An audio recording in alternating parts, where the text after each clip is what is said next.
Oke, dia tetap standby ya. Mudah-mudahan jaringan di kita semua ini aman-aman aja. Karena memang belakangan sudah hampir seminggu jaringan Telkomsel juga agak ngadat.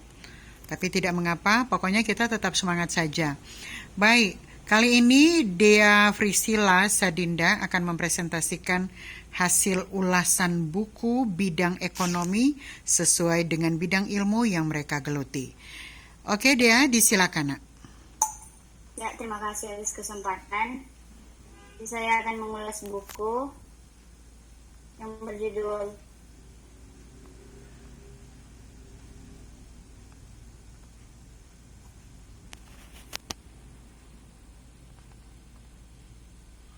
maaf.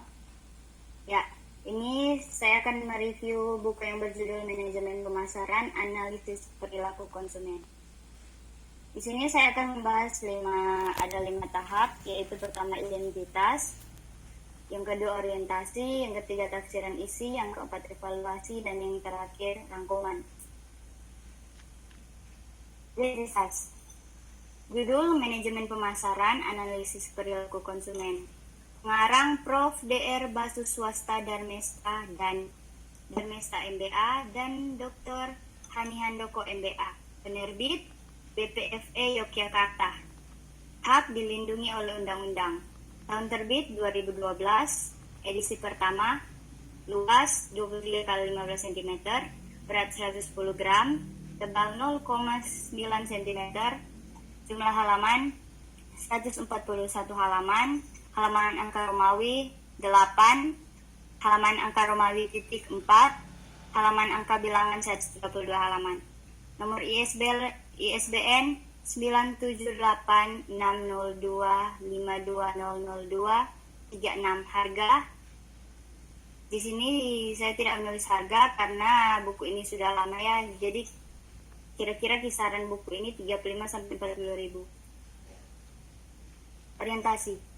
Buku pengantar manajemen ini ditulis oleh Prof. Dr. Basu Swasta Darmesta MBA dan Dr. Hani Handoko MBA. Beliau-beliau ini adalah dosen dari Universitas Gadjah Mada.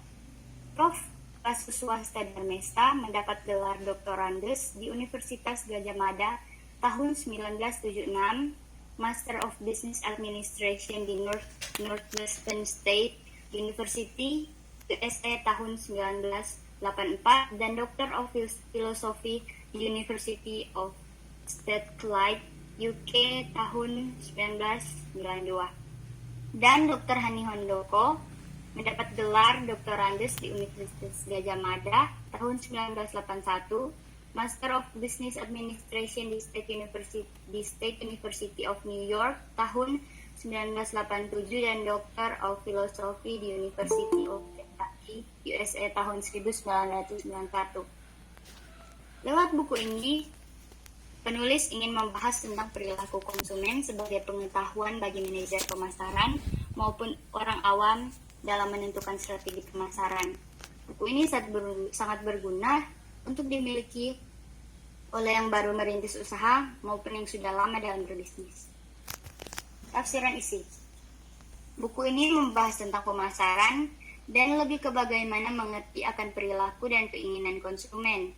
Karena konsumen merupakan manusia biasa yang sering berubah-ubah dalam perilakunya, sehingga tidak terlalu mudah dalam memahami apa saja yang akan mereka perbuat.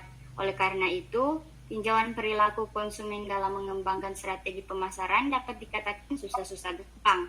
Nah, dari buku ini kita dapat mempelajari berbagai faktor atau prinsip yang mempengaruhi perilaku konsumen dan memahami kapan serta bagaimana menggunakan faktor-faktor dalam menentukan strategi pemasaran yang baik.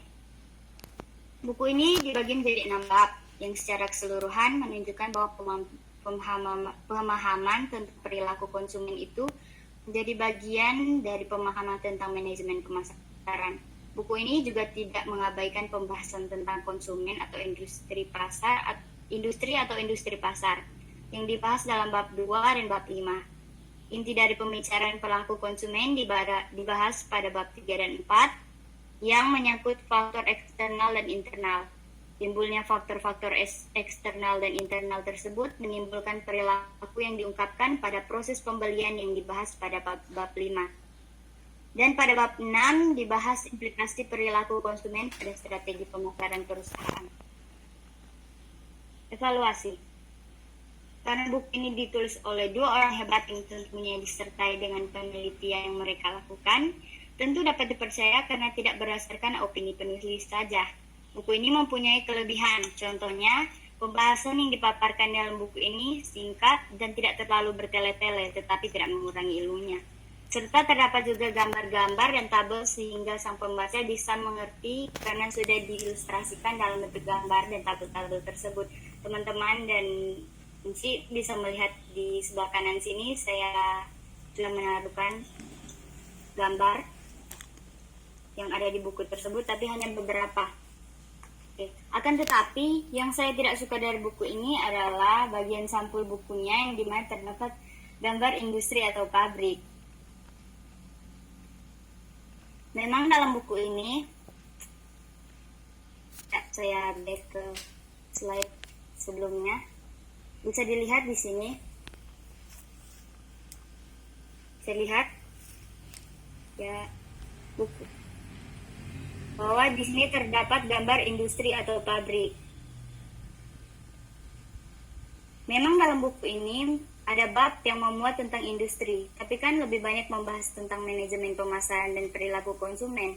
Bahkan sudah jelas jadi dari judulnya saja adalah manajemen pemasaran.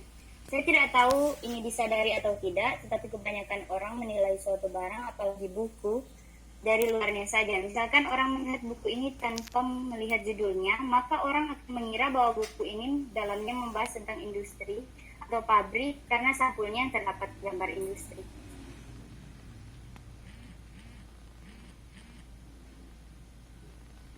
Rangkuman. Karena dalam buku ini membahas tentang pemasaran dan juga konsumen, tentu buku ini sangat bermanfaat bagi para pebisnis yang baru memulai bisnis, mahasiswa ekonomi bisnis seperti kita maupun orang awam. Contohnya orang yang membuka warung atau toko saja itu sudah termasuk kegiatan berbisnis. Karena konsumen merupakan salah satu bagian penting dalam bisnis, maka dalam buku ini kita akan belajar dan menyadari bahwa menganalisis konsumen tidak kalah penting dalam berbisnis, bahkan sangat perlu untuk dipelajari. Buku ini juga menunjukkan pada kita akan pengetahuan tentang perilaku konsumen yang ditinjau dari segi manajemen pemasaran tentunya. Terima kasih. Sekian dari saya. Mohon maaf apabila ada salah kata. Mohon dimaafkan. Oke, terima kasih Dea. Apakah Anda sudah mulai berbisnis di rumah setelah membaca buku ini, Dea? Belum, Enci. Ya, ini kan baru pengenalan. Anda baru semester 1. Ya, ke depannya Anda sudah lebih sudah lebih memiliki skill untuk ke entrepreneur ya. Oke, sekali lagi Dea, terima kasih.